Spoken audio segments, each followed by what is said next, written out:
जय हिंद साथियों, मैं अपने इस वीडियो में आपका पुनः स्वागत करता हूं।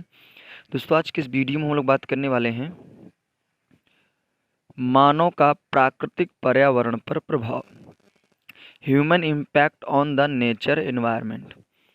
तो देखिए, मानव जो है ये प्रकृति का सबसे बुद्धिमान प्राणी है और जिसके क्रियाकलाप से पर्यावरण पर बहुत बुरा प्रभाव पड़ रहा है। वर्तमान में अगर बात करें, प्राकृतिक संसाधनों के अत्यधिक दोहन, अत्यधिक यूज करने से औद्योगिक विकास, वनोन्मूलन यानी पेड़ों की कटाई, जनसंख्या में वृद्धि आदि मानवीय क्रियाकलापों पर इन क्रियाकलापों से क्या हो रहा है, पर्यावरण को बहुत अधिक प्रदूषित कर रहे हैं और पर्यावरण को असंतुलित कर रहे हैं। इन सभी क्रियाकलापों से ओजोन परत जो है ना, वो सर्वाधिक प्रभावित हो रहा है। तो मानव क्या है, प्रकृति का सबसे बुद्धिमान प्राणी है और इसके क्रियाकलापों से पर्यावरण पे क्या हो रहा है, बहुत अधिक बुरा प्रभाव पड़ रहा है। वर्तमान में जैसे प्राकृतिक संसाधनों का अधिक दोहन, औद्योगिक विकास, वनोन्मूलन यानी पेड़ों की कटाई करना, जनसंख्या में वृद्धि करना आदि जो मानवीय क्रियाकलाप है, इससे क्या हो रहा है कि जो पर्यावरण है वो प्रदूषित हो रहा है, साथ ही साथ वो असंतुलित भी हो रहा है। और अगर ज़्यादा प्रभाव की बात करें, किस पर ज़्यादा बुरा प्रभाव पड़ रहा है, तो वो ज़्यादा बुरा प्रभाव पड़ रहा है ओजोन परत पर। अब आइए हम लोग बात करते हैं ओजोन परत पर अपक्षय, यानी ओजोन परत में जो क्षति हो रही है, इसके बारे में पढ़ेंगे। तो आइए पहले बात करते हैं ओजोन परत क्या है। तो वायुमंडल में भू सतह से लगभग 50 किलोमीटर ऊपर समताप मंडल में ओजोन गैस का एक सघन स्तर पाया जाता है, जिसे हम ओजोन परत कहते हैं। तो वायुमंडल के भू यानी पृथ्वी की सतह से लगभग 50 किलोमीटर ऊपर वायुमंडल में समताप मंडल में एक ओजोन गैस का सघन स्तर पाया जाता है, जिसको हम लोग क्या कहते हैं, ओजोन परत कहते हैं। और यह गैसीय परत सूर्य से आने वाली हानिकारक परावैंगनी किरणें यानी अल्ट्रावायलेट रेडिएशन को अंतरिक्ष में अवशोषित एवं परावर्तित कर जैवमंडल की सुरक्षा करती है। तो जो वायुमंडल होता है ये हमारे पृथ्वी से 50 किलोमीटर ऊपर ही होता है और सूर्य से जो परावैंगनिक किरणें आती हैं उनको ये क्या करता है, एब्जॉर्व कर लेता है या फिर उसको रिफ्लेक्ट कर देता है और पृथ्वी पे उसको आने नहीं देता, जिसके कारण जो जैवमंडल यानी जहाँ पे जीवन, जैसे जहाँ पे हम लोग रहते हैं, उसको ये सुरक्षा देने का कार्य करता है।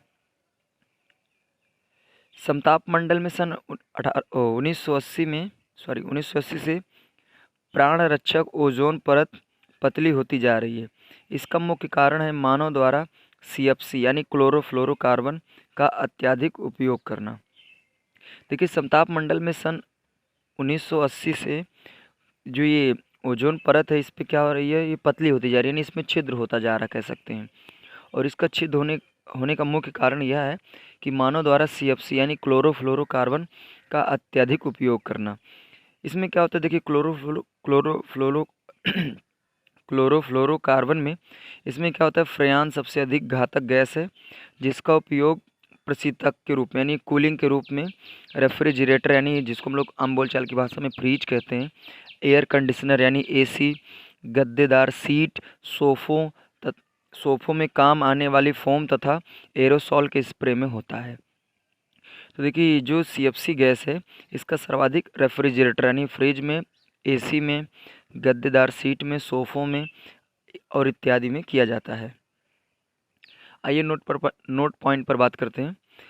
विश्व की सर्वाधिक पतली ओजोन परत अंटार्कटिका पर पाई जाती है। ओजोन परत की जो मोटाई है उसको डॉप्सन इकाई में यानी डॉप्सन यूनिट में नापा जाता है।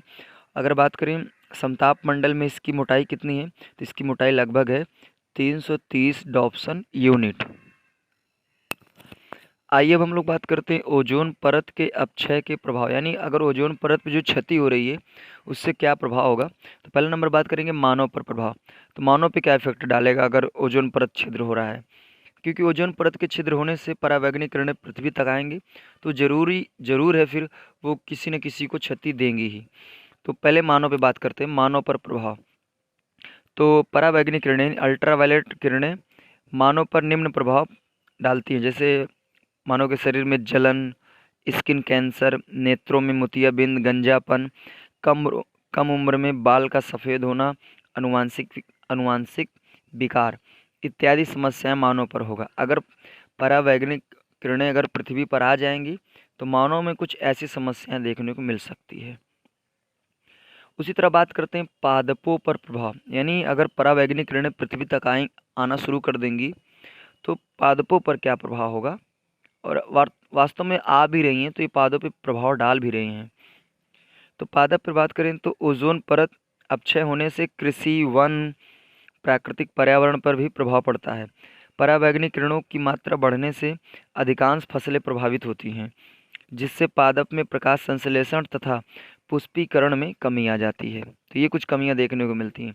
ओजोन परत अपक्षय होने से क्या होता है, कृषि, वन, प्राकृतिक पर्यावरण पर प्रभाव पड़ता है। अल्ट्रावायलेट किरणों की मात्रा बढ़ने से क्या होता है, अधिकांश फसलें प्रभावित होती है, वो उसमें क्षति होती है, जिससे देखिए इसके कारण क्या हो रहा है, पादप में प्रकाश संश्लेषण और पुष्पीकरण यानी पुष्पों का विकास होना, फूलों का बनना भी कम हो जाता है।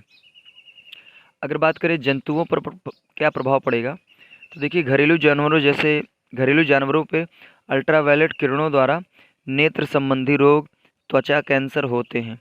जलीय जंतुओं में अल्ट्रावायलेट किरणों के द्वारा इनकी संख्या में कमी देखी जा रही है। तो घरेलू जो जानवर होते हैं उनमें क्या होता है, नेत्र संबंधी रोग या फिर स्किन कैंसर हो सकता है। और बात करें जलीय जंतुओं में तो इन अल्ट्रावायलेट किरणों के द्वारा उनकी संख्या में कमी देखी जा रही है। अब नेक्स्ट बात करते हैं ओजोन परत के अपक्षय का नियंत्रण, यानी ओजोन परत में जो अपक्षय हो रहा है इसका बचाव हम कैसे करेंगे। तो आइए इसी पे हम लोग चर्चा करने वाले हैं। देखिए ओजोन परत के अपक्षय को कम करने के लिए पर्यावरण हेतु हितैषी CFC विहीन फ्रीज तथा वातानुकूलित AC का हम लोग प्रयोग हमें करना चाहिए। अगर हम चाहते हैं कि ओजोन परत में कोई क्षति ना हो तो हम लोग को क्या करना चाहिए, जो आज हम लोग फ्रीज और AC का यूज करते हैं उसमें CFC फ्री यूज हमको करना चाहिए, यानी कहने का मतलब उसमें क्लोरोफ्लोरोकार्बन वाली गैस का यूज हमको नहीं करना चाहिए। 1985 में ओजोन परत संरक्षण हेतु यूरोप के वियना में वैश्विक संगोष्ठी यानी बैठक हुई, और 16 सितंबर 1987 में कनाडा के मॉन्ट्रियल शहर में हुए वैश्विक समझौते या मॉन्ट्रियल प्रोटोकॉल पर 46 राष्ट्रों ने हस्ताक्षर किए। जागरूकता बढ़ाने के लिए प्रतिवर्ष 16 सितंबर को ही विश्व ओजोन दिवस के रूप में मनाया जाता है। तो देखिए इसके बचाव के लिए बहुत सारे कार्य किए गए हैं। यूरोप के वियना में वैश्विक संगोष्ठी बैठक हुई, 16 सितंबर 1987 में कनाडा के मॉन्ट्रियल शहर में वैश्विक समझौता हुआ या कह सकते हैं मॉन्ट्रियल प्रोटोकॉल हुआ। इसमें से 46 राष्ट्रों ने हस्ताक्षर किए कि हम लोग ओजोन परत को प्रोटेक्शन देंगे। इसी वजह से प्रतिवर्ष 16 सितंबर को विश्व ओजोन दिवस के रूप में मनाया जाता है। देखिए विश्व ओजोन दिवस मनाने का मेन उद्देश्य ये है लोगों को जागरूक करना, ताकि वो ओजोन परत की सुरक्षा कर सकें। तो उम्मीद करूँगा दोस्तों आज की इस वीडियो में मैंने बात किया मानव का प्राकृतिक पर्यावरण पे क्या प्रभाव पड़ता है, सारा कुछ मैंने एक एक पॉइंट बताने का प्रयास किया। उम्मीद करूँगा दोस्तों ये वीडियो आपके लिए काफ़ी हेल्पफुल रहा होगा। अब दोस्तों दीजिए इजाज़त, इसी तरह मिलेंगे अगली वीडियो में, तब तक के लिए जय हिंद।